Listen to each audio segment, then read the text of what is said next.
So hi, and welcome to another episode of Misery Loves Company, where, as usual, we host a reading featuring outsider literature, poetry, games, and whatever the fuck else people want to do.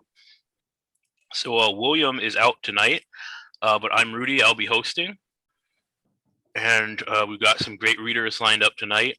So without further ado, let's get it.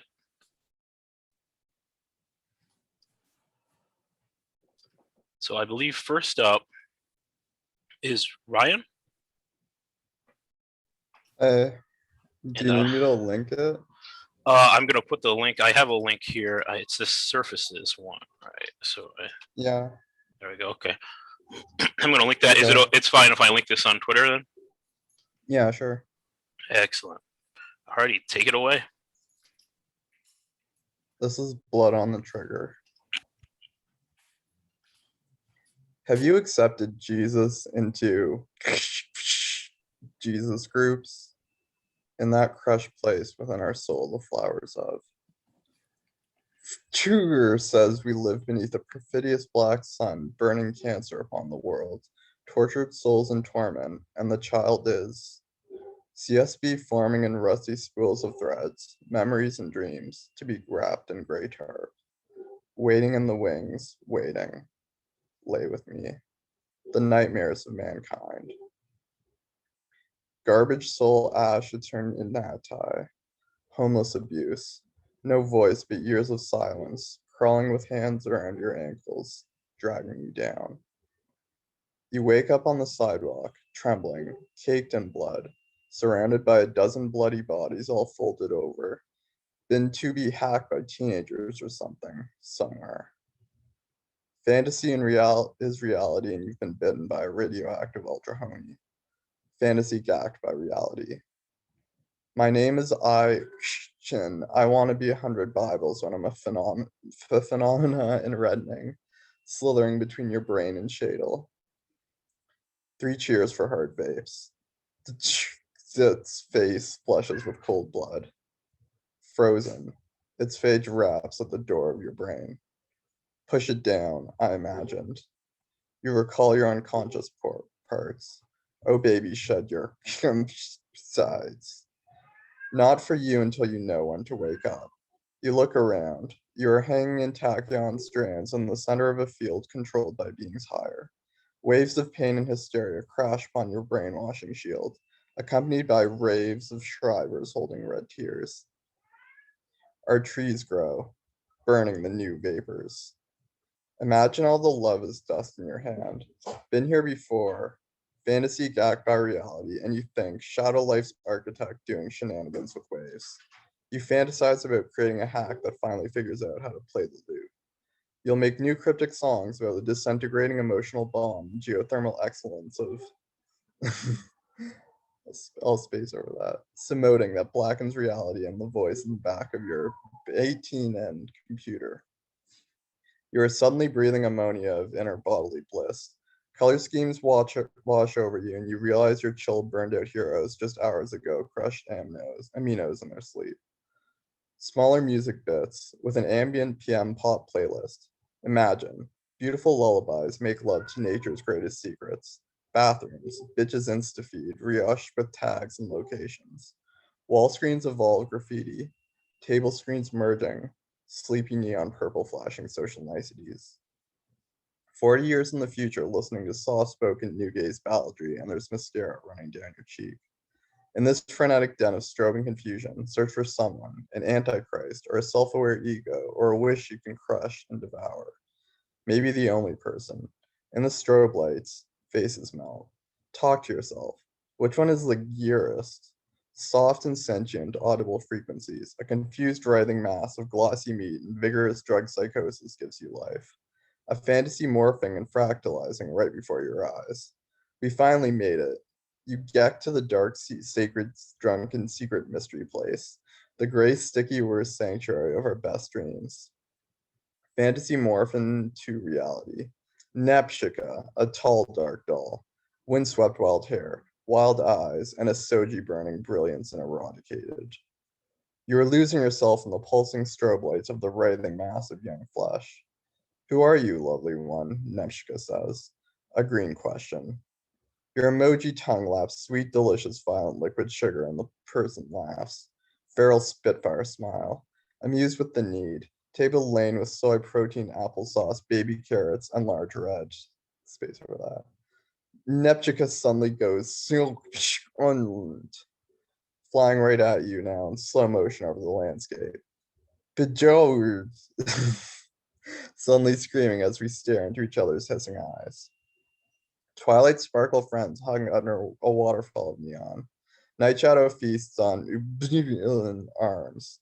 Verde in your mouth. Her eyes blend with shadows, lips bitten. Eyes offend and our convey screens flare. In the Compiento, not everyone gets to be an emo weed victim. Offline plot, online thirst traps. Supplementary to tongue rolling and dupping Nepshika's hedge kicks. The kind that makes you rhapsody around me. Desperately little liars in cold Hades helplessly spin. Desert Princess, we want to trek the storm, huh? New and a few other locations. Breathing fragrant steam from a vaporetto eternally untouchable. But the girl doesn't speak her name, only speaks in fair blindness. Feel me? Coming to get you, IRL. Dreamy cool, yeah. We are nameless bodies. Fabric courses. Falls from the net. Hanging down from the narrow catwalk. Indigo on the mind, with that hyperspatial neon. Is that heaven? Shattered heaven. Illuminations of velvet and gold flash just long enough to study the path. Wobbly narrow catwalks twist around oxygen stations.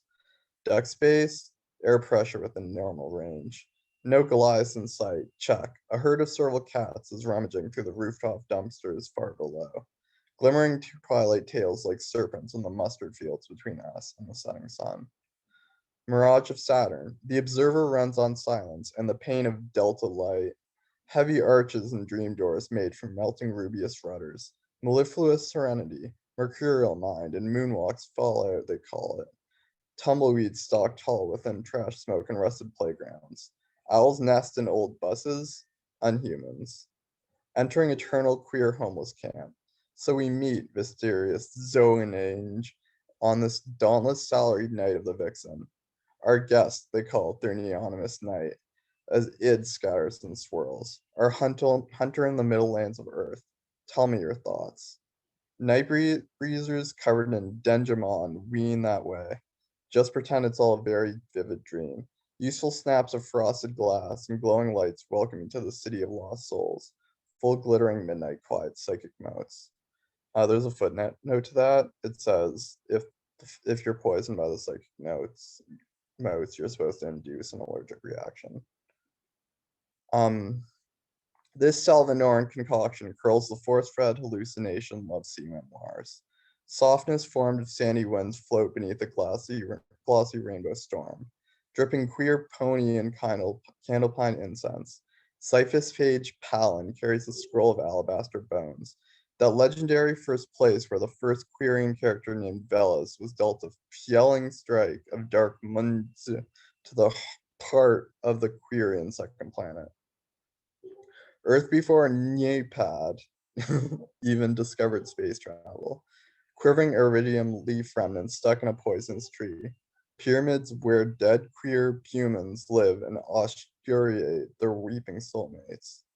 A Frankium explosion of purple dendrites slaps across the eternal brainweaves and sparkles of that black purity that is the ghost void, that is the void, and shapes the transcendental eternal suck and spinning loops of a comet. An aurora borealis of flowing breath crystallizes, a crushing sound, a softness formed of sandy winds that float beneath the glossy rainbow storm, dripping queer pony and candlepine incense. Romance is in the air, higher, to Orage. You are titrating upon a rope bridge. Two beast bulbs sit upon crystals shaped like human skulls. Color streamed from these bulb plants hit the serene surface of the river. Dead bodies pulled under, flowing away with the current under sun-kissed pine trees. Drugs made you enjoy this somehow. You are the green eyes of Biodeglyphica. Oxycodone crying, funeral drums. Aurora lovelight and astral projection to a far plane. Your aura drifting through the stone city. Euphoria. Paste plane warping through the universe. Um, Group soul experience, infinity tilt dimension. The trip was so intense that you, of course, blacked out after a few pea shades. Awaken right before a queer posse. Best come to think of it as a queer industry launching pad version of the Ink Morphic life entities. Hey, wow. Neonatal Grim for a game. Do you know where Vadra is? Shh. Pink finger weave. Cut icon embroidery on a tight tank one piece of leather. Time 233-88-04-521. Status consensual love. Drip underway with the queer posse, awaiting a Stargate dance party invite. All except a pajama party with drinks and dance blaring. Rand and Rand freaked. How random. But what drink you want? Lemon lime soda. Being a homie, you get Coca-Cola instead. Look for Vadra. Begin boyfriend search. Intoxicating, but where's the host, Saka? The subjectively most papscal sensation is the feeling of falling in love on Trazodone. Scrivate slave cave. Love tunnel packed with acolytes and cultists. Heat of random lights. Ungodly color spectrum of unleashed voltage surges. Into black, then light anew. Insane visual pattern. Spectrum waves twirl in vertical matryoshka perception. Dizzy. Your eyes feel weightless and luxurious. A phosphorescent galaxy explodes in your vision. Breathtaking stimulus rushes peripheral awareness. Organic oceans move under synthetic land masses. Hey, lady. Sign B. Oh, you're here. Japan Nation hangover. Violence? Oh yeah, you saw DUI. Well, Vadra made TV. Got tired of zombie Negroid Warrior Film 49. Vampire causes civil war with cheap plot devices. Salty skies over diorama oceans. All ravaged by grime and dust, a purple haze blows through black streets of Acid Metro. That western neon beam over eastern Mobius motion. Manifestation spiral into profound profession. Zombie quants, though, bad hombre official walk sound effects. Bubbles plague your district. Ocean acidification a crisis issue? Political hosts? Or economic con? Hotter. TV off, Badra. Confront this Oja of blackness. Wait, expect someone to become not there and failing light. Oh, bedtime shadows. A bright thin blade curtains you from outside. Badger under a mold scent halo. Brandishing are extremely sharp shurikens. Will death of razor sharpened Leuco agaricus mushrooms. They merely were past, ear level, from postmodernist lethal artistry. Recreates the perception failure of field intelligence units. The shrooms, scraped from a corpse inside some rundown flat in the favelas of Brazil, flood your nervous system with lysergamide. So the dots blossomed spiderwebs around you. Morning tea brewed by night. Reset to mushroomery, drug peddling proxy. Axons misfire, undercooked brainstead, discharge nodes fry, an oxygen ketamine reverie at the institution's hospital wing. Collated software corrupted the hardware. Hallucinating cryptic musings, languaged in Folderol and shadow talk. Shifted awake where a cybernetic sun emanates pulsing light. Blueprints engraved in arc stoby, shatter-shaped vinyl beneath her. Handmade, vinyl laced with arpanet cores. Melting Sith burns her into being. I breathe meth halocane. 96.2 PM FM pure ultra. Three types of art: music, books, drugs. Feeling a groovy mood. Lying on the bed, licking sweet strawberry patterned sheets. Last night very fun. Within brown rotting apartment walls lay wreathed in nylon polyester fiber. The ceiling looms breathing. Updrifted sensory inputs, leaking info to feed the digital veil woven by Europhosphorite ferrite. Hippocaus dawn meter spirals all day, all night, all green. Smell, taste, see, hear the spiral growing. A huge glossy glass table, a large swiveling black leather chair. See a huge yellow orange tangerine glowing orb thing. Sun? Okay, that's it. Thank you for listening to me garble that. God, I love this fucking piece. It's so fucking good. Agreed. Oh my god, that was amazing. And the thing I really like about it is the way you're like the characters, the strange characters that you use. I'm not sure what they're called, all of them, but like the way like your mannerisms and like even facial expressions like kind of do something different for each of those characters. I don't know if that's a thing that I don't know what that's called, if they have a word for that, but basically it's awesome. And this whole oh, sorry. No, it's all good. I was tripping during that because I was like, maybe I shouldn't have just gotten really trash and tried to like improv this. Like maybe I should have tried something else. No, like it definitely But it's okay. yeah, definitely like the experience of hearing you read it like is definitely like a trip.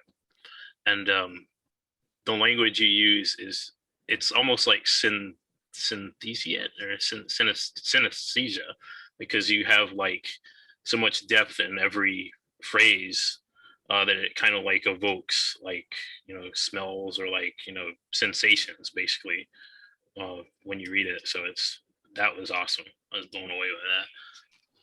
I think Okay, I'm glad it came out like pretty well. Thanks. I think 3 types of art: music, books, drugs is probably my favorite line in anything I've read like all year. Yes. It's so good. Yeah, that works so many different ways. It's great. I kind of loved the delivery of that line because it was so good. Was that AI generated? Yeah, that was all ghost fic, and props to like Zoe for like showing me the ropes where that's like fuck concerned. yeah. Nice. It took a lot of like, I had to retry it a lot, do a lot of like refreshes, and then I just like tried to edit like the ghost of the story into it basically. Yeah, I've been working a lot with digital, with like AI composition like that, and this did not read like that at all. So like super fucking props for your editing job on that. Thanks. That's chill to hear coming from. Yeah, thanks. That's super chill. Well, thanks for reading. Next up, I think we have Derek Main. Awesome. Thank you. Can you hear me all right? I can. Awesome. And I'm gonna relink the one you linked to me in the chat, and it's okay to link this on the Twitter. Yeah. Okay. It came out today on Expat. So this is called Fiction Reader Writer. 2 Sunday mornings ago, I sat on the beach watching the children play in the water. I will write it this way or some other way for the rest of my life. I was made of lighter stuff back then. I was excellent at parties. The news vans arrived after the ambulance, thankfully never catching our name. 2 Monday mornings ago, the paper lied about the extent of my daughter's injuries to quell the tourists before an important 4th of July weekend. No one can understand why I was not angry about this. Why is the truth important? Truth is, I'm a lover of fiction on that Monday or any other. A fiction on my family, unnamed and unknowable. The truth is much worse, and I already have to live it each day.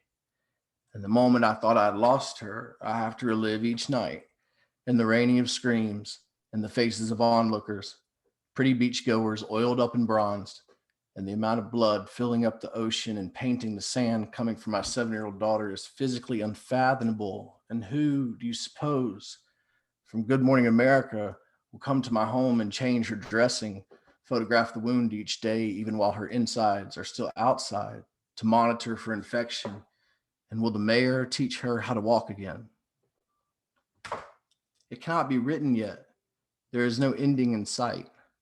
It is all horror, waiting, and the random cruelty which one day comes for us all. The scenes are minor, petty details. I was reading Dogger on the Beach.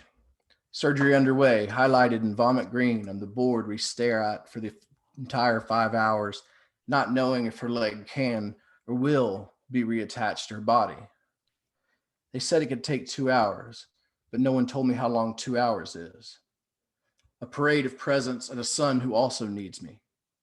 It takes literature a long time to catch up to right now.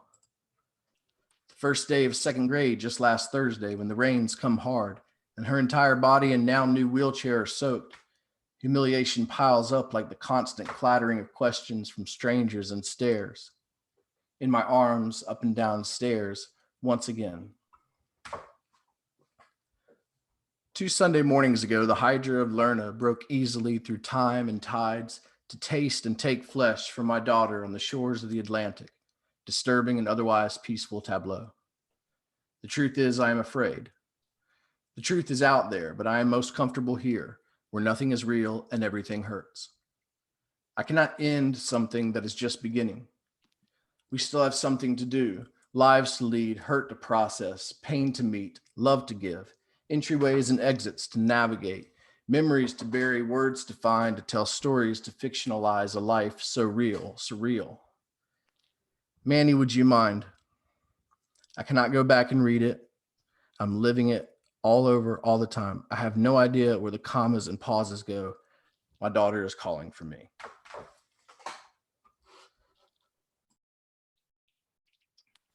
Wow, man, that's powerful.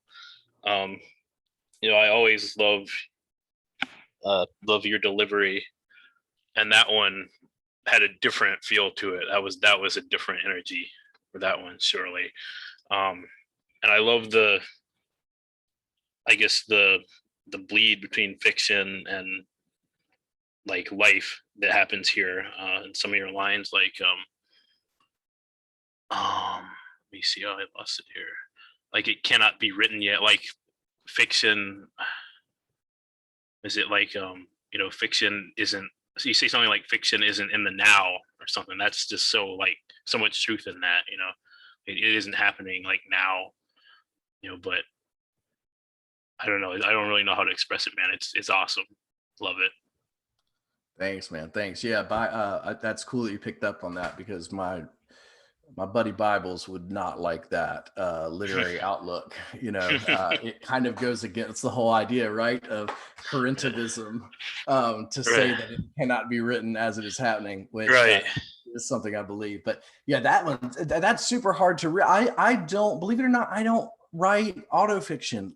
I know it's like giggling and laugh, but I do write in first person, 9% of the time, and so it is very different to I don't know, it's just a different experience. It feels like more like a therapy session or something that I'm writing. So anyway, thank you for indulging me, because that's exactly kind of what it feels like.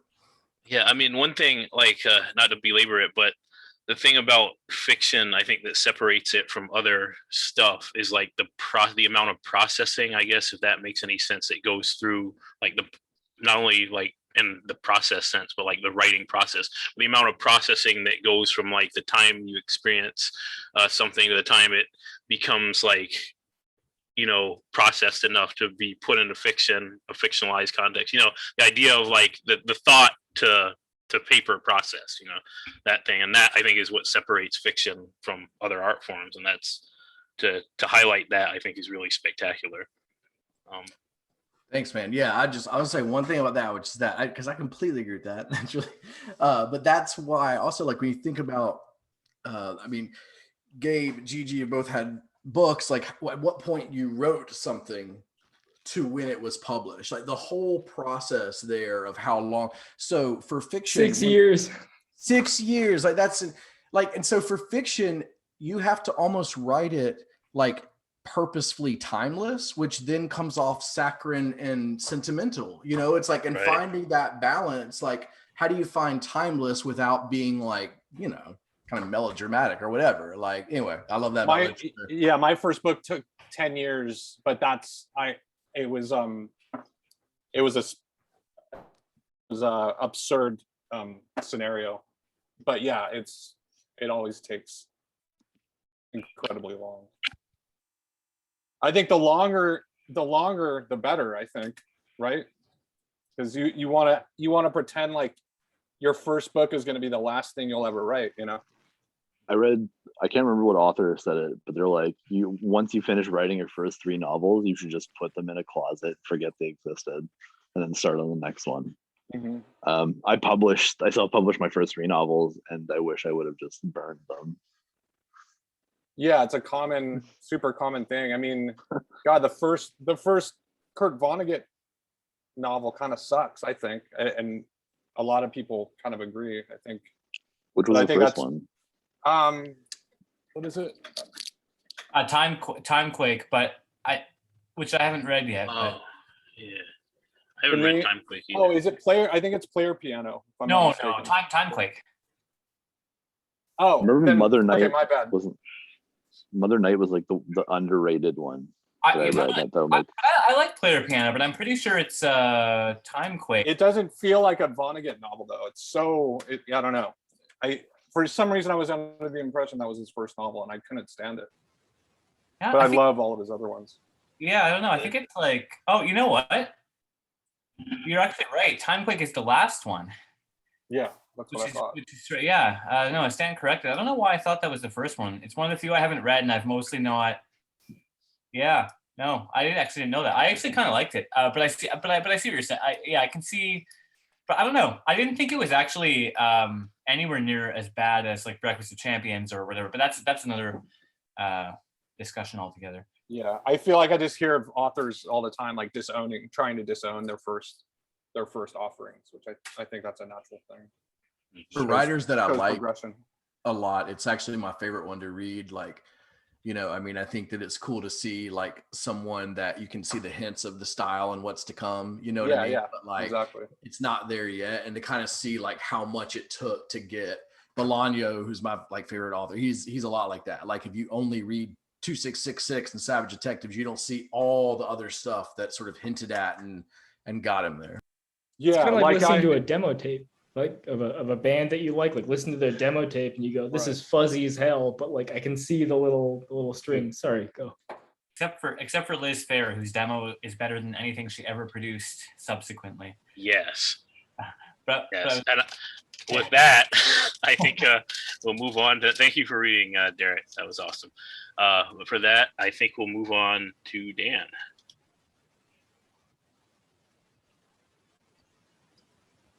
hello, Hey, hi. I'm on a phone, so I can't like have my mic or what's it called, camera on at the same time. But oh, gotcha. Now, Dan, do you have a link for this one? I don't remember. If yep, I do. I'll post it. Okay. And do you want me to post this on Twitter or no? I mean, sure. I don't have an opinion on that because I don't plan on publishing like the text or the digital version with like a whatever fucking trad pub. So like it doesn't matter. It's cool. Okay, I can just not post it on Twitter if you want. No. I mean you can because I don't Okay. plan on like using like publishing it anywhere really. Gotcha. All right, well, take it away.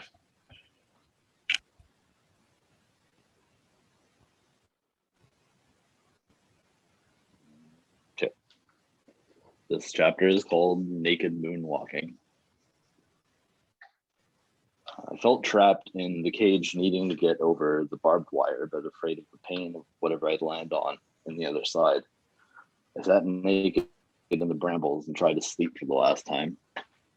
The pressure of my breath was so soft against my folded arms, it didn't scare the moss from landing on my shoulders. My arms and legs grew rigid as the moss crawled from the exposed roots of the tree over my body. This is what they wanted, right?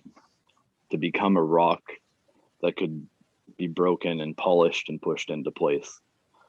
They wouldn't find me here, though. None of those ghosts would ever stray this far into the dark forest where men like them are unwelcome. The sound of my heart slowed until it felt like a whole song could play between the thumps. Turning to stone at last, despite all the things I've yet to see. Sleep in the dirt was more important than a life inside another cage. It was about time to stop resisting the plot I had been writing since I was cut out of my mother's stomach with an umbilical tangled into a noose around my neck. The Norns, the Weavers, fuck them.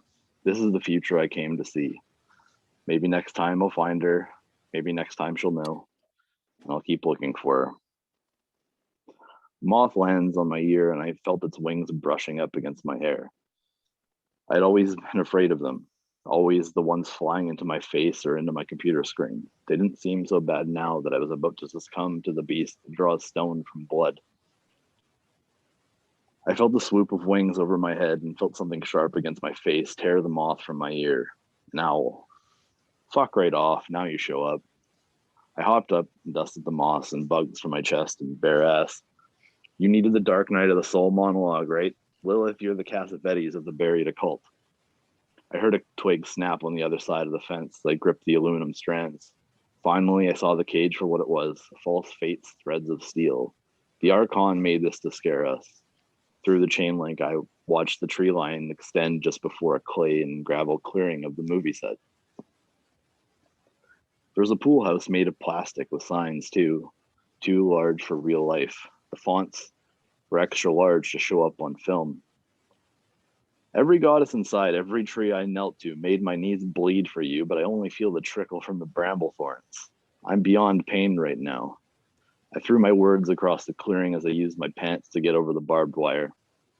I whispered to myself, that one needs a bit of work. I'm sure you'll figure it out in post.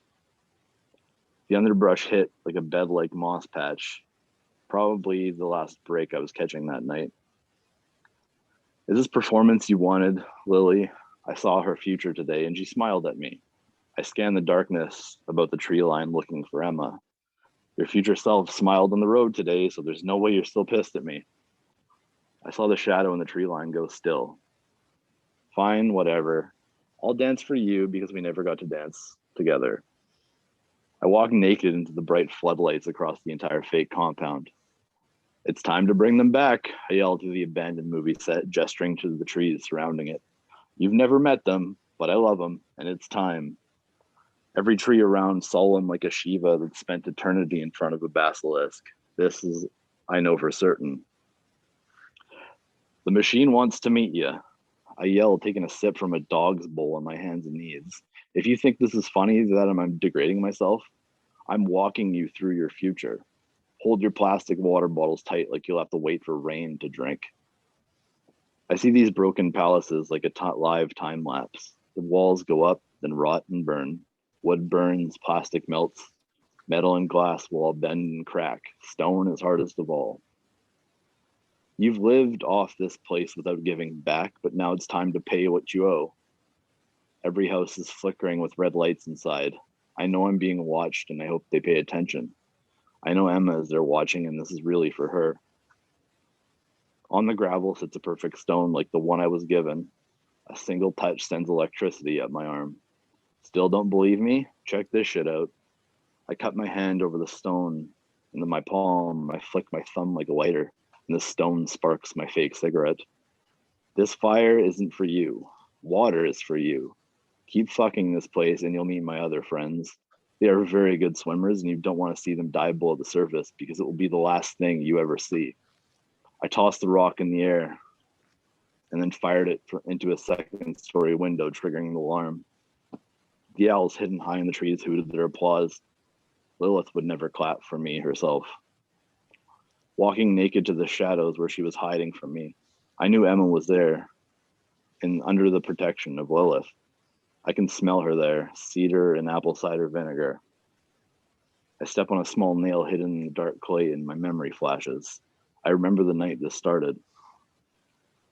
The older men pretending to be my friends, handing me a drink to assault me and take pictures so they could tell everyone I was drunk and gay. They've paid for it by now, I'm sure, and their relatives will keep coming for me and I'll keep feeding them to their own dogs. I pull the nail out and keep walking to Lilith.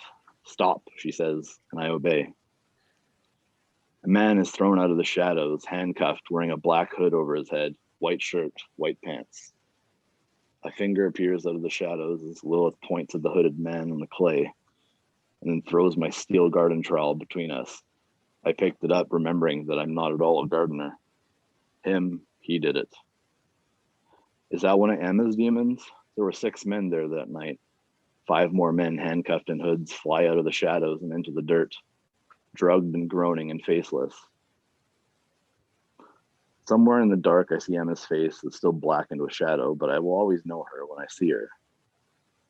Lilith, I'm not killing him until I see his face and you tell me what he did. I had the trowel knife in my right hand, blade flipped up behind my arm. He hurt both of us. You saw him in your dreams when I was with you. I'll take his mask off. I stepped to the closest one and he shrank away as I reached for his hood. You still don't trust me. You don't believe me. You don't love me and never have. Her shadow hunched over and began to sob, and I felt the clay under my feet turn to mud. I need you to listen to me, Emma. The mud began to bubble when my tone shifted. That's never been my name. The shadow stepped into the light an inch. Only a few strands of hair appeared and began to go black, from black to bleached blonde. You said you'd die for me, but I don't want you to die for me. I need you to kill for me. I dropped the trowel. I'm not that person. I haven't been that person. I thought about how insane I was to be saying the words out loud, but it seemed like a safe space for honesty. Tell me my name and I'll do it. You point at something and I'll bring you its head. The shadow stopped moving into the light. You don't actually know who I am, do you? It was 100 times worse than not being seen or heard or considered. This person I loved never really bothered to meet me. I remembered that every time we were together, every iteration, she was looking at someone different. Your name is Sam. I'm not Sam Ale, you fucking cunt. The ground turned back to clay with my feet stuck in it. The men on the ground fell into the earth. Oh, there, I got your attention, didn't I? I watched Lila stay in the shadows left behind by Emma's ghost. Bleach blonde hair, same tattoos. It was what I wanted. I just needed to talk to her again, face to face, eye to eye. We can't be together again. Emma walked closer to me, shy as ever, chin down, still afraid. And I'll always be in danger whenever you recognize me. Which me, which you. I collapsed on the hard clay and my ankles nearly broke. I always recognize you and you're still safe. You can't do it. You know you can't because we will always split paths. I'm not safe anywhere but here.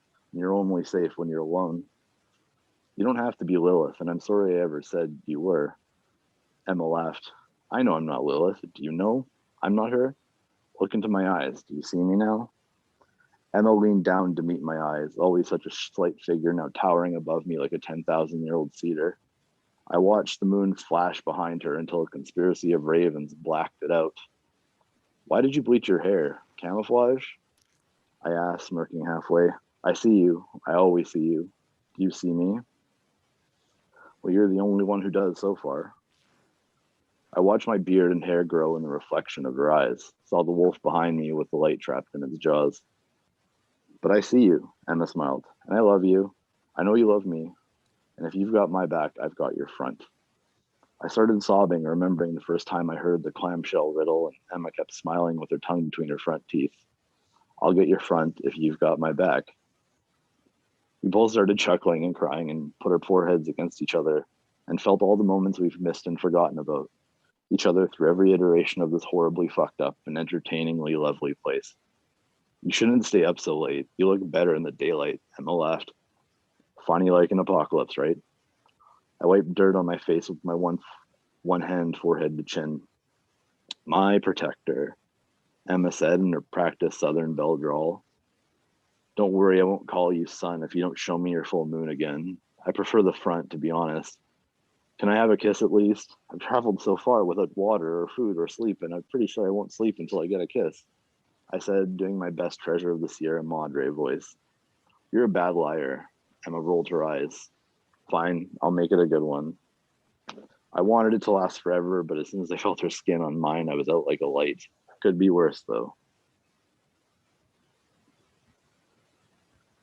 There's the next chapter, which kind of like bounces back from. Do we have enough? Is there enough time to read that one? It's only like 1,400. Yeah, absolutely. Cool. This chapter is called Chirp, Don't Talk to Cops, Chirp. I woke up in the forest clearing back outside the fence. Heard the doors open like it wasn't a movie set at all, so I went looking for my pants, but Emma must have grabbed them to be hilarious again. The cul-de-sac outside the compound had 2 RCMP waiting for me. Damn, I sure got your attention with all that ACAB shit talking off. Do you even know what 1312 means? All coppers are bastards. The taller constable had a smirk on his face, so I could tell he knew what I was getting at. Must be 6'4", Métis blood, but a little soggy around the middle. He must not have done his Langley training yet, so I don't know what level he's on. The year 1312. Dad, you got a computer under your red and blues. Go Google it. You might get on the same page. The other rookie officer was glued to his computer while me and his partner were building a healthy rapport through banter. How old are you? I held up 3 10s and a 4 with my fingers. 34? Shouldn't you be at work? I did my best indignant face and gestured to the current situation as though I couldn't believe he didn't think this was work for me. The other officer stepped out of his car and they both fixed their posture into the Weaver stance. I doubt they were getting ready to execute me in the ditch, but I didn't want to find out. The two looked down the road to something out of sight, so before they get a chance to look back at me sitting cross-legged, I hop out of the shadows and start waving at the ambulance stopped 100 feet down the road. Oh shit, look, it's the healers. I turn and fake jog backwards and the tall Métis cop is holding back laughter. The shorter Vietnamese cop is frowning something fierce. Maybe he'll figure it out with a bit of a performance. The ambulance paramedics pop up and there's way too many and something is up. The driver is a native guy with naval stripes on his shoulders. One of the paramedics has beautiful blue eyes. I can see through her face shield personal protective equipment. What's your name? I can't do seductive with handguns so close to me, so curiosity has to do.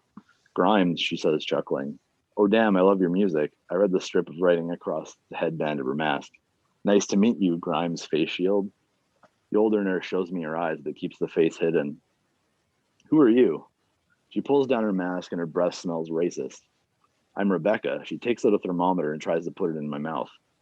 No, you put it in your mouth first, then I'll put it in my armpit. The thermometer is always where the dog catchers like to hide the Haldol.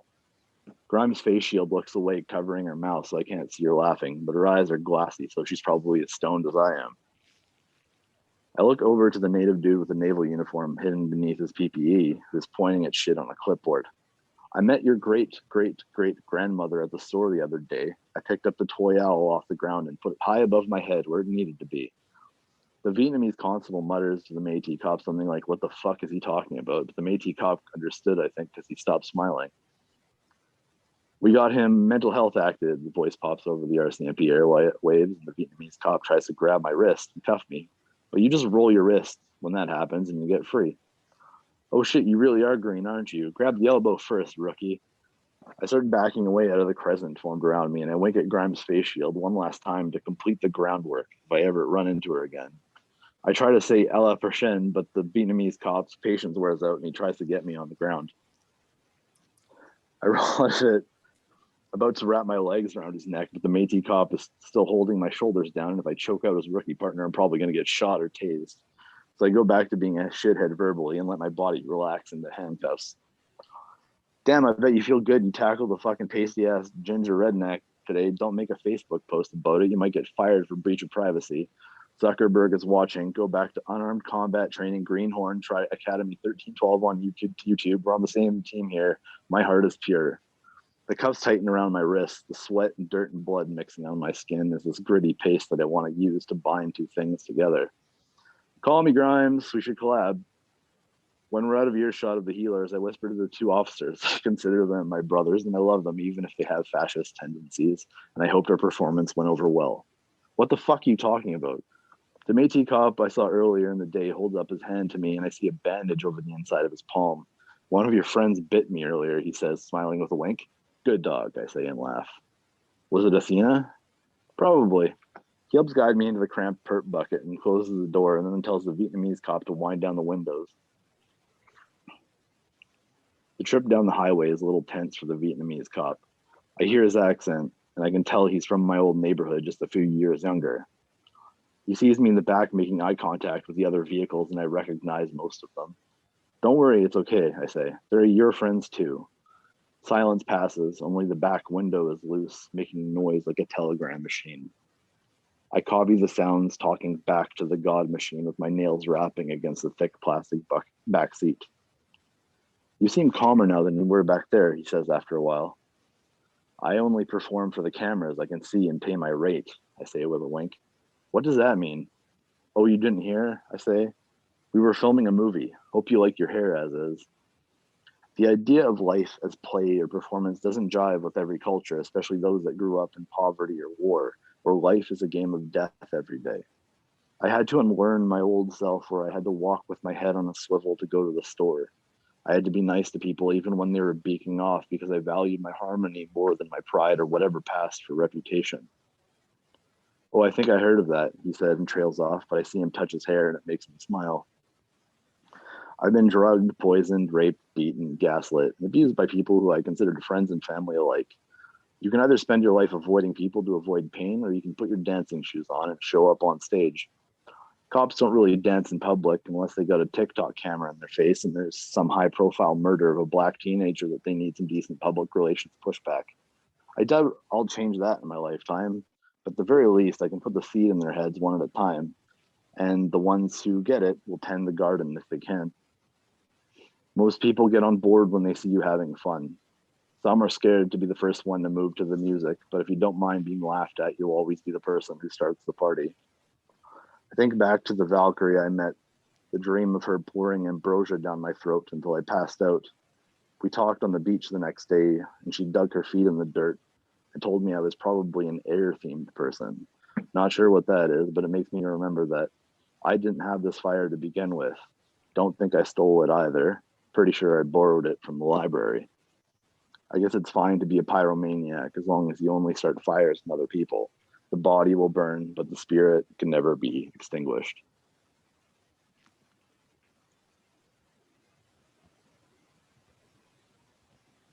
That's it. Oh wow, holy shit.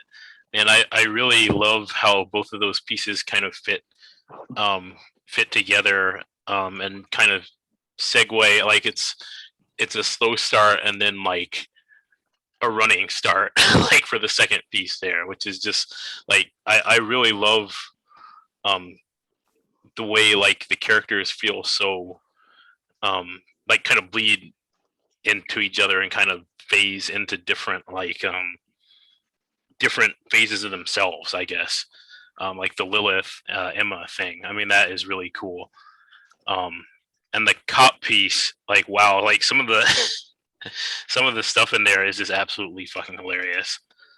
And I love the way you portray like oftentimes I think in like where police are portrayed as like all bad or all, you know, something, you know, they're portrayed as when they're caricatured or whatever, like it's not as funny as it is when they're portrayed the way they actually are.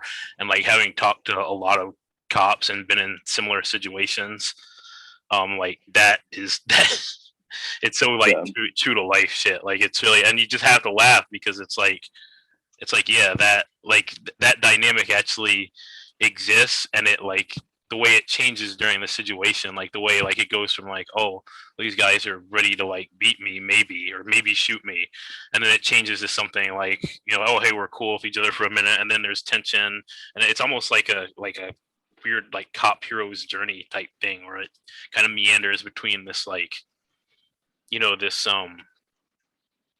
it's like a change of states basically. It just it kind of moves between states, and it's effortless the way you wrote it. It's so effortless, and it feels so like true to life. The archetype of like the wanderer in Norse mythology connects with the archetype of like the fool from tarot or anything else, where it's like this absolute like too dumb to be afraid, but like that helps, but it's like not being afraid because there's worse things than, you know, dying, but also knowing that as soon as you come into the light of the situation or pull people who want to stay hidden and do like evil hidden, if that's killing someone in a ditch in the shadows, you know, you can change their lives too just by forcing them, you know, to realize that they don't live in a vacuum. Right. And I think that's what happens with police, is that they live in their own vacuum where they're kind of out of it. But like when you remind them that everyone is recording things now, that, you know, there's people have a longer memory than you think. Yeah, like the line about TikTok really sells it, I think. Like that kind of stuff used to make me mad. But like where I would see it as like pure like state manipulation, but also like these are smaller police departments and they're just trying to, they feel guilt. They're doing it out of their own guilt, right? And it's not purely like trying to, you know, take attention away from their caused tragedies. Yeah. No, I just it really that like the middle section of that cop piece, like where you've got the the Metis cop and the Vietnamese cop just going back and forth, and like there's a couple lines in there that just like some of the dialogue just really strikes me as really just like, damn, like that's really insightful. Like, and that's like how people actually are, like the we got a mental health acted. I mean, just a small line like that really that got me, because just the way it's said, it's like that kind of police it's almost like jargon, I guess, but like also It's like they're bureaucratic sort of like keywords for when they have to do what job at any point, where they're constantly waiting for like permission to do things, which is good, but like it's just another form of bureaucracy.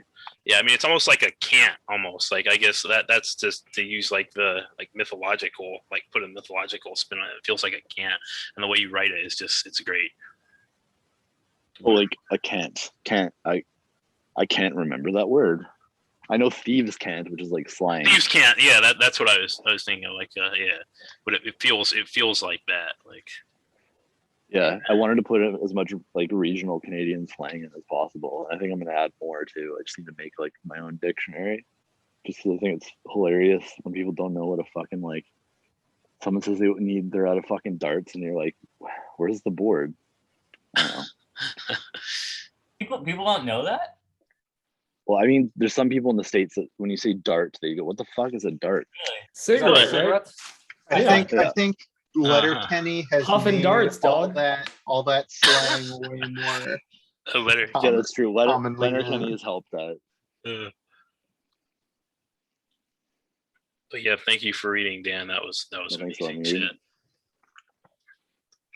So Wasn't Trailer Park Boys also Canadian?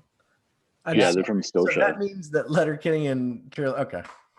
Right. He just says smokes though. He goes, Trevor Corey, fuck you, smokes. Let's Yeah. go. Oh yeah. I've seen a couple of Trailer Park Boys things. I need to watch more of that. It's a good time. Yeah. So next up, we have Gabe reading a piece here, and I'll get the link here. So I'm a little self-conscious about this. I didn't realize this guy I've known for ages is an embalmer, and I gave him this story to him to check for authenticity and fact check, research and stuff, and he totally tore it apart. He said it was full of stereotypes and inaccuracies and stuff, but and so it just like put me on a bad trip with it. And then he's all like, oh, but it's kind of like, the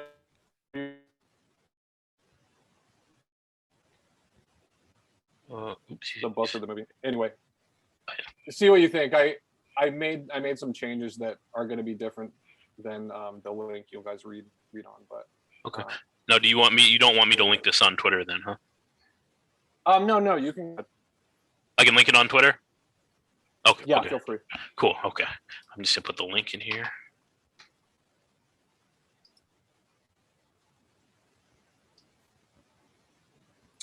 It's called The Methodical Mr. Drake. A man of deep-rooted, tedious ritual, Grayson Drake arrived to work an hour early every day for alone time in the restroom. A seasoned heroin enthusiast, administering his own preservation took no more than 5 minutes. The other 55 he spent practicing on his own face, the same makeup he'd apply to each loved one delivered to the receiving doors of Sunny Meadows Funeral Home. He set a timer for his phone for 9 a.m., otherwise he'd risk entrapment by his own euphoria and perfectionism. He swung open the restroom door, beaming from his own embalming fluid. His face day glow with heavy foundation, rosy cheeks, subtle eyeliner, his first steps of showtime, another day of performative martyrdom, like a walking, talking billboard for his skills with the needle, brush, and pen, a true artist arriving once again. As he emerged, the front door opened. It was Margaret, the owner, host, with her partner Jill, receptionist. The home only required 3 living bodies since Grayson was the multitasking mortician. Well, don't you look lovely, Margaret said, her daily greeting he never tired of. Grayson often smirked at the vintage thought of his first interview with her. Now, how do I say this? Death itself, it's sort of a virus, she told him. No one is really the same after their first year in this business. You can be the most compassionate person, but eventually you become death. You might think you have the constitution for this line of work, but have you really put yourself there mentally, emotionally? That was 10 years ago. Not only did Grayson have the depth of tolerance for embalming, he quickly segued into straddling the role of house disserologist. Since he began each day with his own private anesthesia, he fashioned himself as a synapse between the dead and living, a garish mime interpreting the way to the beyond, his mutual makeup application, a protectant against the elements. He lost himself in the thought, eyes fluttering closed. The phone rang, startling him from his nod. Yes, hello? Oh, I'm so sorry for your loss, said Jill. She held the phone far from her ear to distance the client's hysterics. 1 second while I hand you to our hostess. Hello? Hi, yes, this is Margaret. Hello, Miss Klein. So sorry for your loss. A grave look washed over her face. No, I'm not the one who actually handles the body of the deceased. That would be Mr. Drake, who is very delicate. Attention to detail is his asset. He's even, she wanted to say, obsessed, hyper-focused, even territorial during his time with the deceased. She knew that wouldn't make sense to the morning. He's actually right here, right now, if you'd like to speak to him directly. Grayson's hand was already outstretched, reaching for the phone, simpering coy as he finished her sentence. Languidly, he raised it to his ear. Hello, Miss Klein? Mr. Drake here, but you can call me Grayson. I do wholeheartedly apologize for the loss of your loved one. We here at Sunny Meadows consider you and yours a part of our on-site family as we usher your loved one into the afterlife. He launched into his pitch, aided by a seamless opiate sheen, enabling him to translate the truth behind his unfiltered thoughts into something more presentable. For every time he thought, I started using heroin immediately after being preoccupied with needles here to numb myself from the constant exposure to death around the time I began embalming a decade ago, there was his deciphered version. In my 11th year at Sunny Meadows, there is still nothing more important to me than comforting both the deceased and the living in equal comfort. And when his mind swam with acrobatic logic, like, because I preserve my own nerves through administering illegal narcotics, I am able to focus on your loved one unencumbered by the blatant mortality. And because I am so high, I'm practically a conduit between life and death. I am convinced I'm the only one qualified to have the last moments of intimacy with your loved one, making them look their best before we overcharge you for the pot and casket, just so we could feed them to the worms. He was still able to save face to the client and say, my experience here has given me a certain foundation where I'm able to preserve the inner youth of your loved one, where they look even younger than they were before their soul passed on. It was routine, yet far from effortless. Grayson was their magnetic deadpan personality, quite the mascot of Sunny Meadows, yet he often struggled with losing himself in his character. At times, he wished he could just be upfront with the customer, to level with them, to distract their grieving, like saying, I see no difference in a needle penetrating my living flesh and the one I penetrate with your deceased. Since I flirt with death daily, I've developed the emotional tools to properly engage in your last relationship with your loved one will have with anyone outside of the immediate family, assuring they will stay beautiful for your last viewing in your mind's eye forever. But he constantly had to remind himself, even though he had become death, the deceased wasn't all about him. He did what he swore not to. He acted surprised when they wheeled Miss Klein's daughter in the receiving door. Why would you be caught off guard from another corpse, especially when no one knows you were with her last night? Just do your job. The good news, it was already noon. Time for his lunch shot, often heartier than his morning one, depending on his mood or craving, a slightly higher dose to ride him through the afternoon stretch. He reemerged from the restroom, protected once more, ready to face her again. Though cold to the touch, she was just as beautiful as he left her. He wouldn't have to do much to her face. Instead, he began with playful dabs of heavy concealer for this unsightly blue-gray track mark on her arm. For Grayson, Sunny Meadows was an absolute transcendence of business and pleasure. While he took his work very seriously, his days gifted him frequent punctuations that, by his perception, made it seem like he could always stop to smell the roses. Like his afternoon naps, so blissfully languid, he often didn't see them coming until he was being carried off by their soft currents. The measure of his lunch shots would often dictate whether he took his naps lying down or sitting upright. Today was the latter. He awoke with a jolting dip of his head. Well rested, yet momentarily disoriented, he looked at his watch. There I go again, he said, jaunty, yet defeated at 4 p.m. He began cursing himself for losing hours of the now covering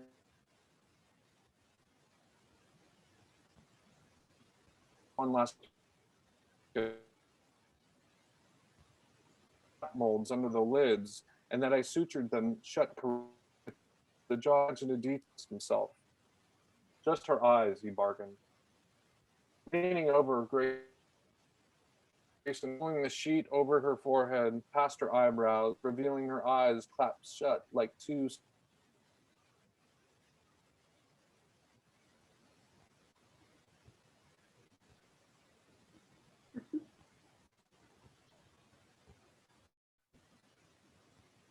Oops, is Gabe breaking up for anyone else here? Yeah, I thought it was my internet, but no, I think he's frozen up. Oh, okay, yeah, I thought it might be mine too. Still there, Gabe? I think he got booted here. I really want to steal that though for an ending. Now that I think, because the part, like, just it starts to dissolve, like as the internet like stops working. Like that'd be a great ending for the end. Yeah. And then you're just gone. Yep. I'll give him a minute to come back. Oh, there he is. Back in the waiting room here.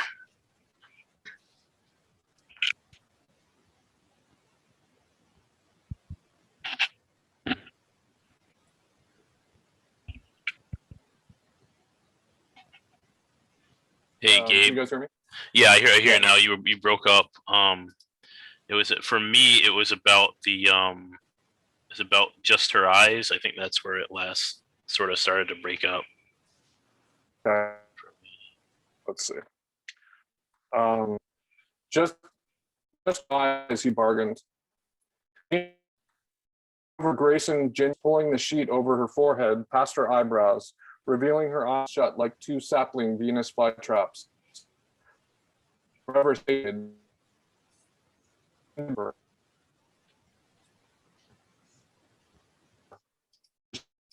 forehead.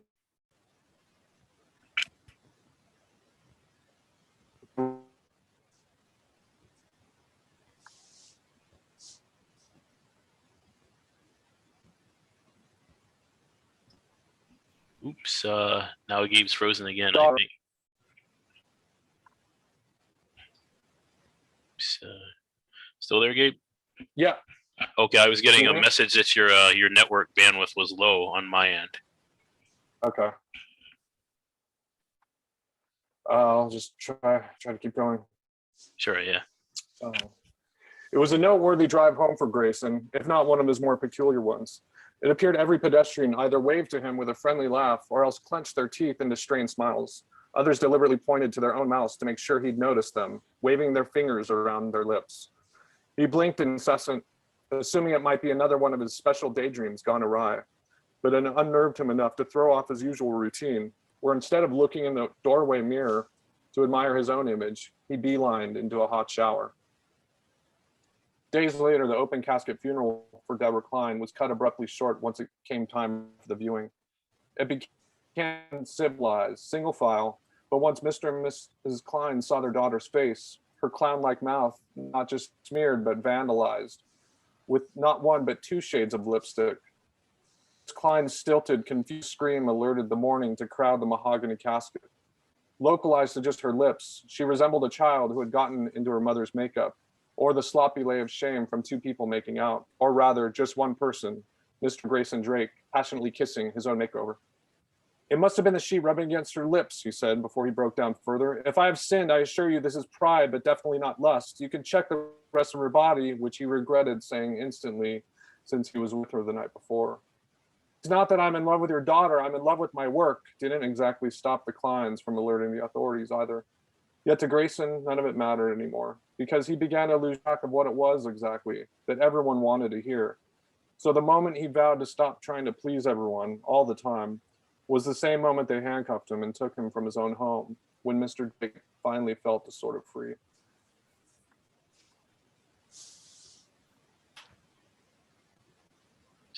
Wow, that was awesome.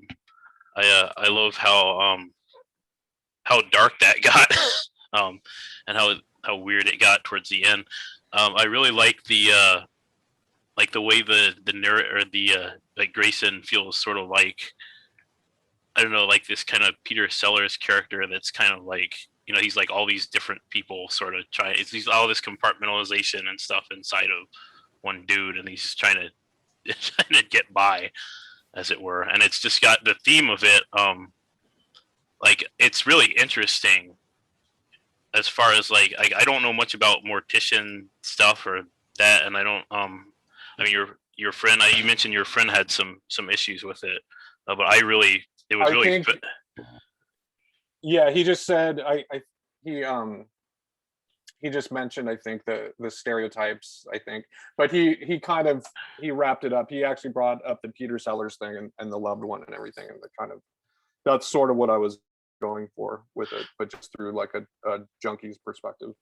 Yeah, no, it does come across, and I really like I said like even the caricature element of it is like, it's good in a good way. I think that elevates it, I believe, you know, in my opinion. It definitely, like that, like if it's a caricature, it definitely elevates it, I think, and it helps with it certainly helps engross, you know, catch the reader. It's a hook for the reader to get into it. And because that, like I said, it took me, I know nothing about like mortician studies or mortuary science or anything like that, but like there's definitely depth there to the narrative. I mean, it's really pretty fascinating. Cool, thank you. And is that one you're like shopping around, or are you? Yeah, I'm gonna submit it tomorrow to a place once I mess with it a little bit more tonight. Awesome. But yeah, I kind of just wanted to hear how it sounded out loud. Yeah, no, it's So pretty thank you. awesome piece, Gabe. Let's see who's up next. We have Kibble Corpse Blood is next. Hearing and I hear you. can you visibility? Now I see you. World Ship Agiogram Milk Saint Carvery. Throbbing with ways, hecatomb branching nightmare, named Steel, named Stone, named Milk Saint Carvery. Ectopic mother gutter, 7-month moon ripped glass cradler, soothsaid olive twister, eternity null, data test negative, vibe print stowaway gene purge. Claim Carver belonged, mother name, suffix, Baxter, Wise, Carvery. Brinomen ungiven. 9-month hatched, wet nursed automat, after kid raffle cast in milk, egg cast dairy guild, crushed and schooled, starboard 7-hole sigma deck, 3 of 4 6 1. Shrine thoroughness, Waldron Mary, apprentice Ephebek, master name L Milkwright Kim, cognomen closely penitence Kim, Saint Blessed and Misericord. Cruel the apprentice wise Kim, starver, force worker, Mosal shock lasser, sane soul weakness. 15-year Carvery side seas lash, Saint Life engaged. Miracle Alpha, shock lash incoming. Milk Saint Martyr intersects, 9er by 9er, unmarked, unbled, unweeping. Stone suffers nerve. Swift retribution. Bilge banished, Zeta deck, hull scrape, chain gang, back slave. Toiled 6-year, free dreaming. Joy craving, holding full time. Rebel song heartbeat, Milk Saint, rebel tail tongue. Fourth flood, flight plot, sleep cycle, scheme smith, escape evangel. Wind catch overseen. Counterplotted hagicide. Miracle beta. Oxy decouple. Milk Saint chain gang, fellow slaves, 3 kilo sec tank. Duration double, shepherd safe homework. Double dozen void save, hero myth stat. Actuarial imminence, unchaining necessity, Mayday swiftness, Roger railroaders, night flight victorious. Port 5 hull, refugee, cognome free hull, and boat hull, and bowwise stone hull. Far famed milk saint Spartacusing, castless free guilds, and craving. Sooth said cross path, Omega free queen, seat of saints. Omega pre-queen, Metcute, pubwise, tongue-touching free schemes, emancipates, revolutes. And post last call, tongue-touching each other, day-wise, rabble-rouse, night-wise, star-thaw. Shipwide castless insurgency. Half year again finality. Reveleve, councilmate infiltrated, the cap intended, Omega regicide almost. Miracle Gamma. Flechettes incoming. Milk Saint Martyr intercepts, Niner by Niner. Heart blood unbowed, soul weeping, stone suffers death blow. Saint life complete.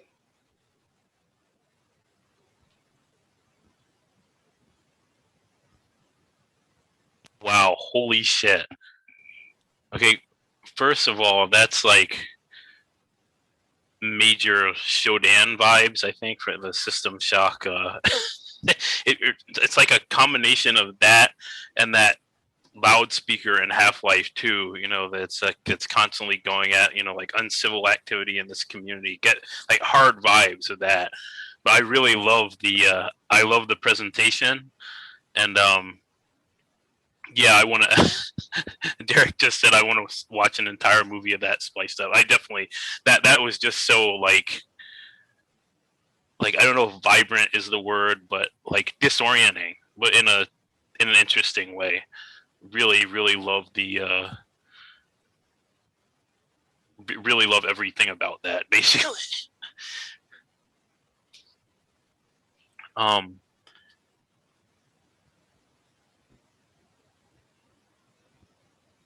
Yeah, terrifying. Terrifying is the right word. I'm trying to think of what program was it that you used to do that? So hold on, I can start my video now that I'm done. That. So the video was Cathodimer. It's on Steam. And the audio was Voice Mod. It's a free download. Oh, Voice Mod. Okay, yeah. Yeah. Wow, that was pretty amazing. I really love the like the is it echolalia or what, you know, the way it echoes, but it's still like you can still make sense of it. Like I love how that worked, and the you know, the actual content was very like shaking and like, you know, like terrifying. I'm shook, as they say, after listening to that. Very much some like I said, Shodan vibes. Hell yeah. Great stuff. And I believe, let's see, I think that's all the scheduled readers we have, but we can definitely do segue into a open mic if anybody wants to get in there. I think Forrest had said he might show up at some point. He posted on Twitter and said he might show up, might catch up with it. So yeah, but we can segue into an open mic. If anybody wants to read, just throw it in the chat. I'm watching.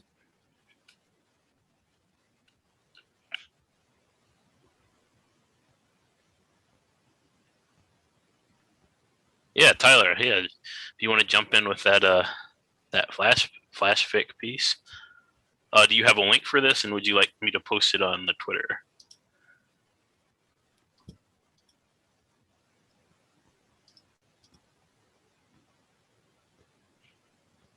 Oops. If you're saying something, Tyler, I can't hear you. I think your sound is weird.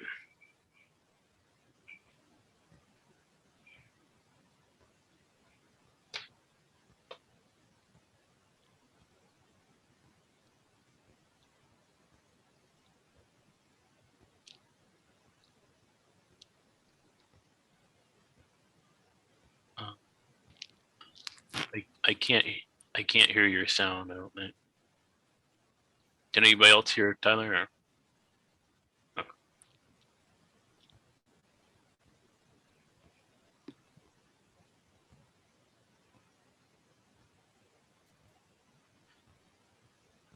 I know there was a similar. I had a similar problem before. Okay. Yep.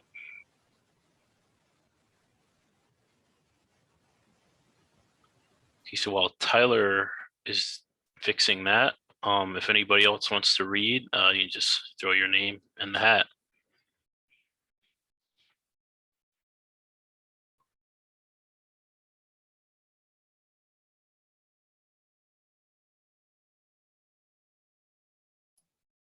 Well, actually, I have a privileged legal document I could read. Oh boy! Now I just have to remind you, Josh, we are still recording. But instead, I'm gonna and get a bottle of wine. And if this is still going on, I'll be here. And if not, I'll come back to the sad reminder. This actually happened once with Eris, and I thought they had booted me from the chat, but actually everybody's just passed out. But I'll be back, and if you guys are here, I'll talk soon. Alrighty.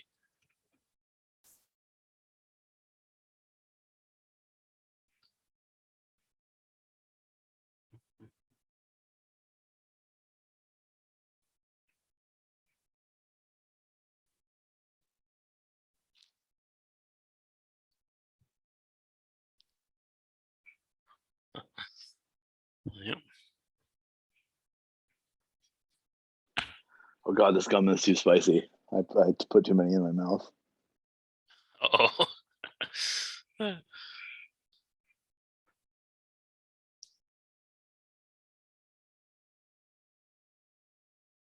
Spicy gum.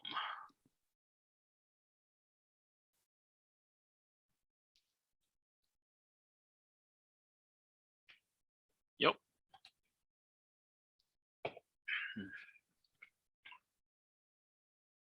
So in the interim, does anybody have anything else? Anything they'd like to read?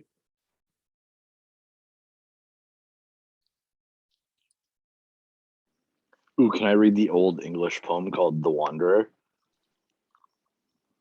Sure.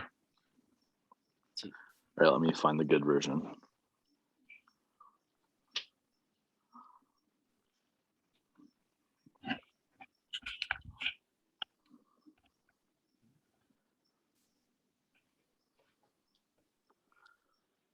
All right, got it. How often the lone dweller anticipates some sign, this measures mercy, must mind carrying along the ocean's windings, stirring rime chill seas, hands at oars, many long whiles treading the tracks of exile. The way of the world an open book, always. So spoke the earth stepper, memorial of miseries, slaughterer of the wrathful, crumbling of kinsmen. Often every daybreak, alone I must bewail my cares. There's now no one living to whom I dare mumble my mind's understanding. I know as truth that it's seen suitable for anyone to bind fast their spirit's closet, hold onto the hordes, and think whatever. Can a weary mind weather the shitstorm? I think not. Wait a minute, this isn't the right one.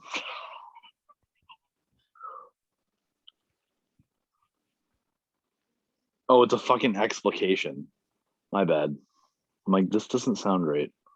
The shitstorm thing was the biggest, like. Clue. Okay, here we go. Mm-hmm. Often the solitary one finds grace for himself, the mercy of the Lord, although he, sorry-hearted, must for a long time move by hand. Along the waterways, along the ice-cold sea, tread the paths of exile. Events always go as they must. So spoke the wanderer, mindful of hardships, of fierce slaughters, and the downfall of kinsmen. Often or always I had alone to speak of my trouble, each morning before dawn. There is none now living to whom I dare clearly speak of my innermost thoughts. I know it truly that it is in men a noble custom that one should keep secure his spirit chest, guard his treasure chamber, thoughts, think as he wishes. The weary spirit cannot withstand fate, the turn of events, nor does a rough or sorrowful mind do any good. Thus, those eager for glory often keep secure dreary thoughts in their breast. So I, often wretched and sorrowful, bereft of my homeland, far from noble kinsmen, have had to bind in fetters my inmost thoughts. Since long years ago I hid my Lord in the darkness of the earth, and I, wretched from there, traveled most sorrowfully over the frozen waves. Sought, sad of the lack of a hall, a giver of treasure, where I, far or near, might find one in the mead hall, who knew my people, or wished to console the friendless me. Entertain with delights. He who has tried it knows how cruel is sorrow as a companion to the one who has few beloved friends. The path of exile holds him, not at all twisted gold, the frozen spirit, not the bounty of the earth. He remembers hall warriors and the giving of treasure, how in youth his lord accustomed him to the feasting. All the joy has died. And so he knows it. He who must forego for a long time the counsels of this beloved Lord, then sorrow and sleep both together often tie up a wretched solitary one. He thinks in his mind that he embraces and kisses his Lord, and on his knees lays his hands in his head, just as at times before in days gone by. He enjoyed the gift seat. When the friendless man wakes up, again he sees before him fallow waves, seabirds bathe, preening their feathers, frost and snowfall mixed with hail. Then are the heavier the wounds of the earth, grievous with longing for after the Lord. Sorrow is renewed when the mind surveys the memory of kinsmen. He greets them joyfully, eagerly scans the companions of men, they always swim away. The spirits of seafarers never bring back their much in the way of known speech. Care is renewed for the one who must send very often over the binding of the waves, the weary heart. Indeed, I cannot think why my spirit does not darken when I ponder on the whole life of men throughout the world, how they suddenly left the floor, the proud thanes, so this middle earth, a bit each day, droops and decays. Therefore, man cannot call himself wise before he has a share of years in the world. A wise man must be patient. He must never be too impulsive, nor too hasty of speech, nor too weak a warrior, nor too reckless, nor too fearful, nor too cheerful, nor too greedy for goods, nor ever too eager for boasts, before he sees clearly.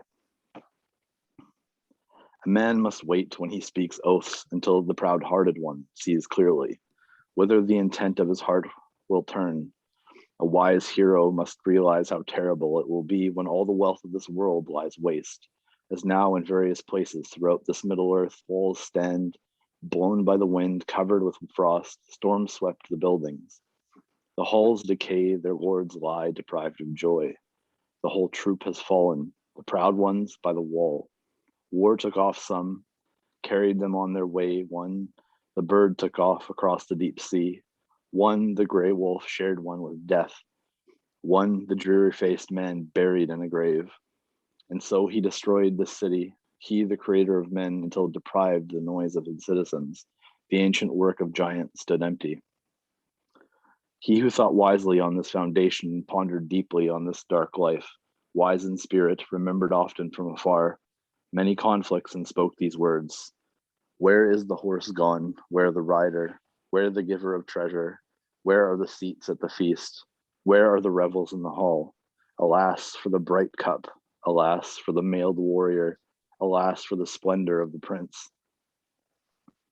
How that time has passed away, dark under the cover of night, as if it had never been. Now there stands in this trace of the beloved troop a wall wondrously high, wound round with serpents, the warriors taken off by the glory of spears, the weapons greedy for slaughter, the famous fate, and storms beat these rocky cliffs. Falling frost fetters the earth, the harbinger of winter. Then dark comes, night shadows deepen from the north. There comes a rough hailstorm in malice against men. All is troublesome in this earthly kingdom. The turn of events changes, the world under the heavens. Here money is fleeting, here friend is fleeting, here man is fleeting, here kinsman is fleeting. all the foundation of this world turns to waste. So spake the wise man in his mind, where he sat apart in council. Good is he who keeps his faith, and a warrior must never speak his grief of his breast too quickly, unless he already knows the remedy. A hero must act with courage. It is better for the one that seeks mercy, consolation from the Father in the heavens, where, for us, all permanence rests.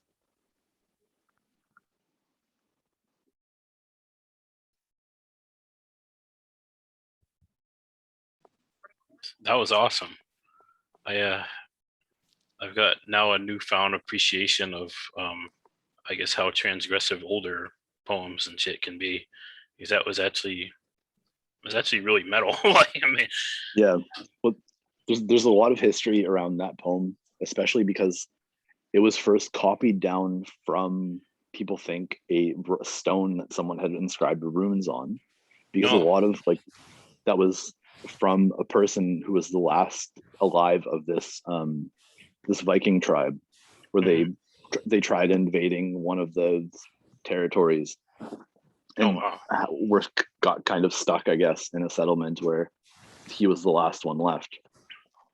Damn, that's. But the reason why that's interesting is because the Catholic monk, or like the monastery at those times, are the only ones who wrote English. So that story was then copied into English, and it was bookended with Christian shit. I mean, I don't want to like rag on it.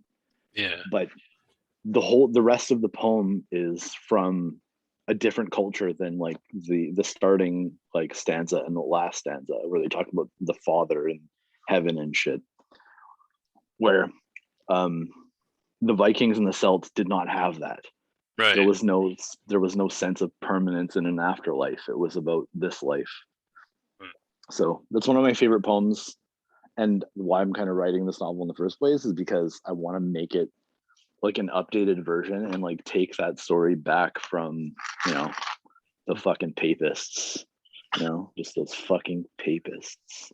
Yeah, but that's a really interesting recount of how like they, how they change it. It's almost like a cut up or like a, like a remix, but it's like it's not. It's just like, it's. Well, yeah, they've been doing it with every culture they've encountered for thousands of years. Here in Canada, we don't have much surviving culture or language from the First Nations because of Catholic residential schools. Yeah, that's why they say APAB. All papists are bastards, right? APAB. That's no, I just shout 1312, which is if you know, you know. Yeah, no, but ACAB is also a thing. I know a girl with a tattoo, right? People also literally just do the initialism. Oh no, I mean 1312 is a date because it was when the Pope demanded the burning of all the Templars. Oh, who were essentially they were Jacques de Molay, cultists. thou art avenged. Yeah. Oh shit! Is that a whippet? Nice. Whoops, sorry. Fuck! I didn't realize it wasn't muted. Oops. Oh no. You're good. Hey Rudy, you Yo. wanna cut that chunk from the we cut this. Yeah, we can cut that. I'll clap for you. So you Remix. can see them, We're still being recorded right now. Y'all are getting wild. Well, actually, you know what? I was going to say this is Rudy's fault because usually William has the good sense to open Hey, mic. Rudy, fucking cut it. It's time. We're doing wild shit now. Okay, well, I'm gonna let. I know Tyler mentioned he wanted to read something. Oh shit! Yeah, go for it, bud. That's the open mic. As an aside, we'll call that the reason that people should stick around for the after show. Oh, after party. Also, it's okay. It's not like any of my employers are gonna find this. I'm It's not. also jobbed. legal. It's legal. Yeah, you're good. Yeah, it's just whipping cream, right? You're just eating whipping cream. I'm not. That's what I'm whippets are? not doing whippets on library time. I would never do whippets on library time. No, but before we go down a rabbit hole here. Those are oxygen canisters. Griffin is just rehydrating, but the other thing, the gas. Yeah. Hey, we're He just needs a breathing. hydrant We're one, just too. breathing over here, you know. So anyway, Tyler, do you have your mic situation straightened out? It might be like a Zoom settings thing, man. We still can't hear you. Like you gotta fiddle with the stuff there. You gotta make sure the input and the output, because it does its own thing regardless of how you have your stuff set. No, I can't. God, I want to hear this guy talk so bad. We're so close. Yeah, I'm trying to think what it could be. You checked your like your mic input on your computer, like on the taskbar. Good old Windows Yeah. settings. Windows. Yeah, Windows sound settings should be like a pop-up. Damn. Have you tried plugging it or unplugging it and plugging it back in again?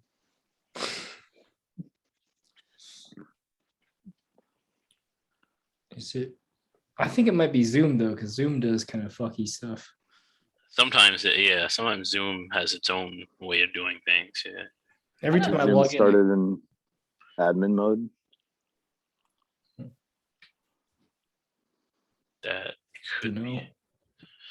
Now, Tyler, when you talk, is your if you look at the bottom left, is your thing where it says mute? Is that making a green line, or like is there green popping up on there? Oh, it's not. So it's not hearing. It must not be hearing your input at all. there's a little like upwards arrow next to the mute button though, and Yep. like it does select a microphone and select the speaker. Okay. Oh, There we Oh, go. there you go. There There you we go. fucking go, bro. Yeah. God damn it. Nice. Should have done that in the first place. I'm sorry. I'm No, we got it. We retarded. got It's it. all We're good. All now. good. We got it now. We I was got about to this. say, I was about to bring in the timeless advice of have you tried restarting your computer? So Reboot and try again. Yeah, it's funny. I was actually a comp sci major for a year before I realized that I hate and fear all technology. Nice. Okay, so this is just a little bit of Flash that I've been subbing different places. Haven't gotten a bite yet. Let me see. Where'd I put it?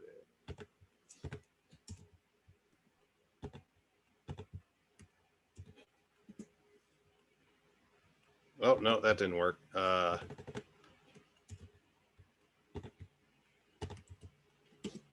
There we go. That did it.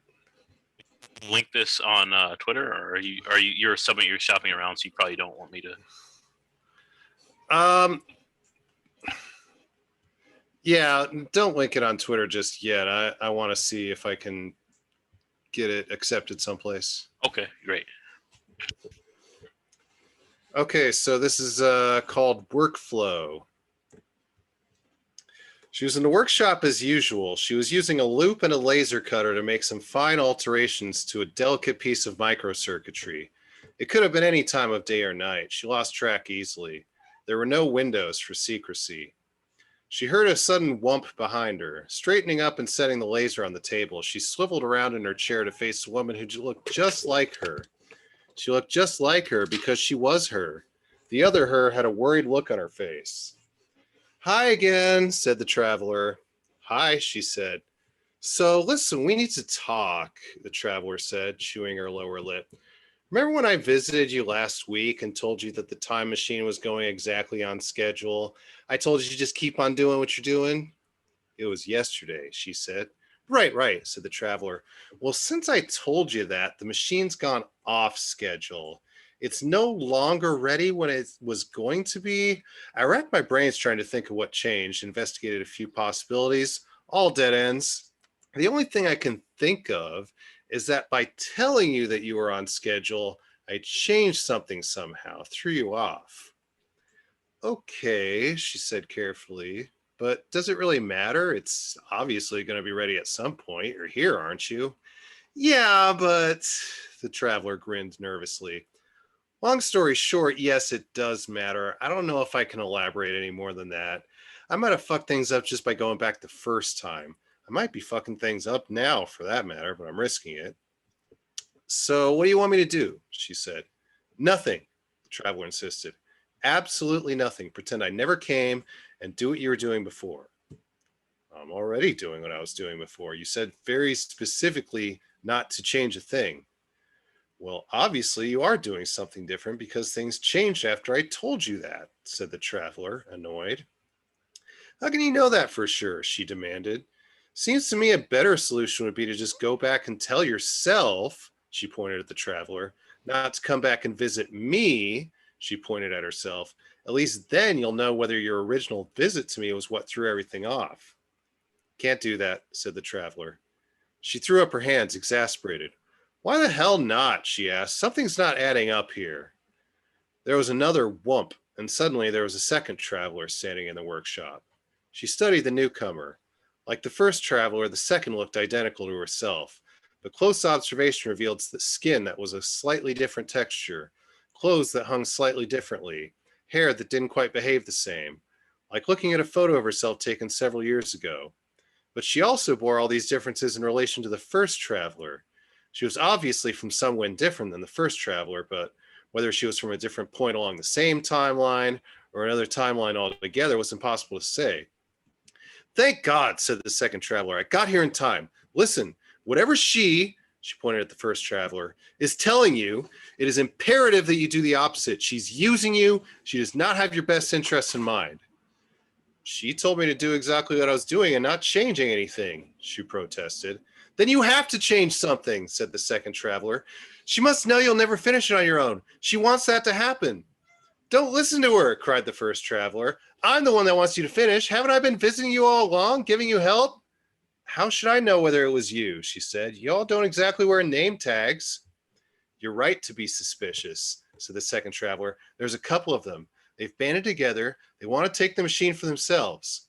For themselves, she said. Correct me if I'm wrong, but won't we all have the machine once I'm finished? The second traveler made a nervous grin, identical to the one the first traveler made. The tick was beginning to annoy her a lot. God, she thought, did she look so obnoxious when she did that? She made a mental note to try to stop. It's really complicated, said the second traveler. There's parts of it even I don't have fully straight in my head. Anyway, I don't know how much I can tell you without wrecking the future. You're going to have to trust me. Oh, that's a new one. She's manipulating you, cried the first traveler. She's trying to pull you off track. I've already seen how this plays out. You'll never finish without me. God damn it, she shouted.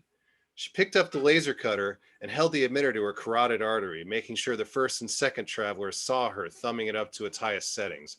I don't know what any of your cryptic little agendas are. At this point, I don't give a shit. The one way I know I'm never going to finish this machine is if you bitches keep interrupting me. So just scram right now or none of you will ever exist. Get out. The other two travelers knew her. They were her. They knew she was bullheaded enough to do it just because she was that annoyed. Remember what I said, said the first traveler, and vanished with a whoop. You're making a big mistake, said the second, and whooped herself away. She bent back over her work desk and dialed the cutter back down. Fucking third time today, she muttered. Oh wow, that was awesome. I love time travel. I guess time or universe travel stories with a twist like that. That was so like amazing. Like the end, it's like, oh yeah. But no, that whole thing has like the vibes of kind of like something that would happen in an RPG adventure, like something that like a player might do like to themselves. I really love that vibe. That's so cool. Thanks. Yeah, that was rad. Rad.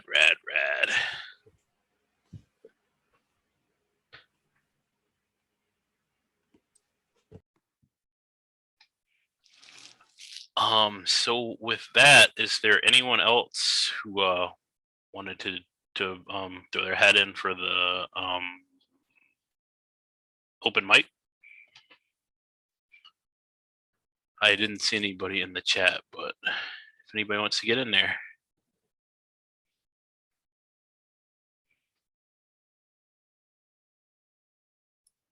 Not this time, but I have a Wait, Eris is here? I saw someone comment Eris. Oh. Hadn't heard much from Eris since the book came out. Just noticed a real, something changed. I just slept a lot, Yeah. No, I understand. I understand how it is. How is it? I don't know. Just a big success with your cult classic, and can't speak to the. Are you putting Eris on the spot? Two of you guys, and it was both of you guys that were in the same chat. And I'm just talking shit. I'm dealing my own legal web as always. So it's actually really interesting. It's more interesting than me potentially going to prison. Well, I could face financial ruination if I say anything more. So I'm not gonna. Yeah, because we are still recording, guys. We are still recording. So with that, Lord must one up another. I'm sorry. I also that This is the podcast. This is a repeat of our podcast. Someone entered my house wearing that hat that you wore with your half sister. Oh, oh no! Don't bring up that. That was my brimmed hat phase. Which, oh no! And the problem with that is that it's always going to be in other people's minds a fedora. I mean, it was a pork pie hat. Okay, it's a difference, but it was not a fedora. Eris. Josh, So with that, I think I'm going. It's okay. I think I'm going to wrap up the recording aspect since it doesn't look like anybody else wants to read an Brandon, I open mic. missed you. Give me an air hug. Who? Anyone? So Put your arms around yourself. I'm not good at hugging. Or I will start crying. I've been told by God, Brandon, and a couple of men. I'm 5 seconds away from crying. Thank you. Eris, your hair looks hot.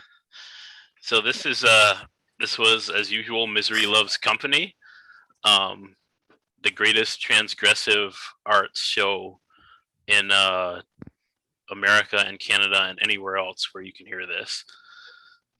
So yeah, this will be recorded. This has been recorded and it will be available next week sometime. Alrighty, thanks for reading, everybody, and have a good one.